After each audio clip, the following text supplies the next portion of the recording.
sur l'est du Congo, sur cette région donc du Nord Kivu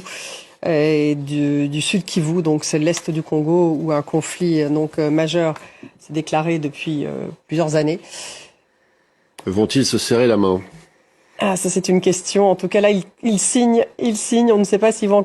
se serrer la main, mais probablement, j'imagine qu'ils vont se serrer la main. Non, mais il y a eu tant de méfiance entre les deux hommes, il y a tant d'acrimonie. Entre les présidents rwandais et congolais. Exactement, que c'est vrai que encore tout récemment, ils s'étaient croisés à Bruxelles sans s'adresser à la parole et que régulièrement, dans leur prise de parole, ils pointent du doigt la responsabilité de l'autre dans les échecs à répétition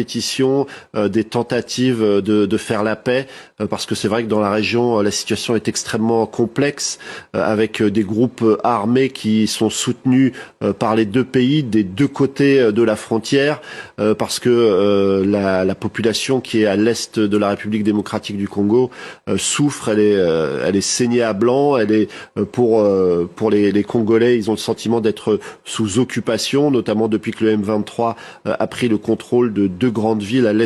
l'est du pays, et donc tout ça rend cette signature particulièrement importante, mais aussi il faut scruter le visage de ces deux hommes qui est resté quand même très fermé, pas l'ombre d'un sourire, alors qu'aujourd'hui on est censé signer un accord de paix. On a même l'impression qu'il s'évite du regard, et donc tout ça traduit cette communication non verbale, on pourrait dire, traduit à quel point il y a de la tension dans l'air. Et cet accord qui représente tout de même un espoir, c'est ce que disait notre correspondante à Kinshasa, un espoir, même si sur le terrain, on sait que les conflits demeurent et que ça va être très compliqué à mettre en œuvre. Ça va être très compliqué à mettre en œuvre, et là, il continue de signer parce que cet accord a énormément de clauses en quelque sorte, et donc il signe un certain nombre de documents puisqu'il y a un volet économique, il y a un volet humanitaire, donc voilà. Voilà, les signatures. Donc Paul Kagame qui brandit l'accord aux côtés de Donald Trump, vous le voyez donc à sa gauche, et Philippe Tshisekedi qui est à sa gauche et Donald Trump à sa droite. Voilà, cet accord donc qui a été qualifié d'essentiel par le président de RDC. Cite les deux chefs d'État venus se rencontrer pour cette poignée de main historique à Washington, même si le conflit lui fait toujours rage au Sud Kivu à l'heure où nous parlons.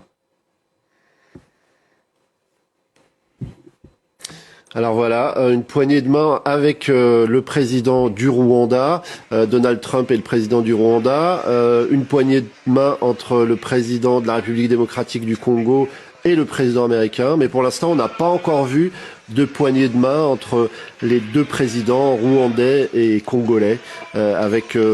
des visages pas franchement souriants, Donald Trump un peu crispé, avec cette journée qui était une journée historique, et donc ils repartent, et ça c'est quand même symbolique, sans s'être serré la main.